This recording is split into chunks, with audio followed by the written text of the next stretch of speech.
26শে April reception ওয়ার্কের জন্য চলে গেছিলাম বাসন্তীতে। আগের দিন যার বিয়ে ছিল তারই রিসেপশনের কাজ করতে আবার চলে গেছিলাম বাসন্তীতে।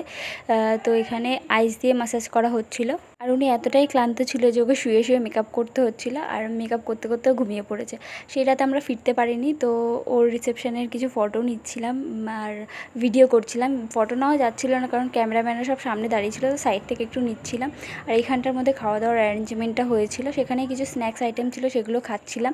আর মানে যে রুমটা ছিল সাজানোর জন্য সেটা নন এসি ছিল, আর কুলার তো বাদই দাও। আর একটা বড় ফ্যান দিয়ে ওকে সাজানো হয়েছে। এটা ওয়াটারপ্রুফ একটা মেকআপ হয়েছে, যেহেতু গরমকাল প্রচণ্ড আলোর মধ্যে ওকে দাঁড়াতে হবে, সেই জন্য একটা ওয়াটারপ্রুফ বেস ও আমার কাছ থেকে চেয়েছিল, তো সেটাই দিয়েছি। কেমন কি লাগলো তোমরা একটু জানিও। আর সেই দিন মানে ওদের বাড়িটা এত বড়, বিশাল বড়, মানে ওটা গ্রামের মধ্যে কিন্তু ভীষণ বড় একটা বাড়ি, পুরনো দিনের তো।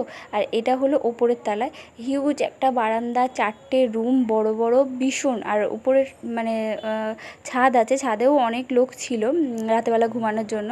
আর এইখানটার মধ্যে কিন্তু প্রচুর হাওয়া দিচ্ছিলো, সামনে পুকুর ছিল, যে জায়গাটা কিন্তু ভীষণই সুন্দর। আর সেই রাতটা পেরিয়ে আমরা ভোরবেলা বাড়ির উদ্দেশ্যে বেরিয়ে পড়লাম, যেহেতু বাড়িতে তাড়াতাড়ি আসতে হবে আর এত রোদ, ওই জন্য তাড়াতাড়ি বেরিয়ে পড়েছি ভোর। আর এটা হলো বাসন্তী নদী, এখান থেকেই আমরা গাড়ি ধরবো। তো এখান থেকে গাড়ি ধরে সোজা বাড়ি চলে এসেছিলাম। তো আজকের জন্য এইটুখানি, টাটা।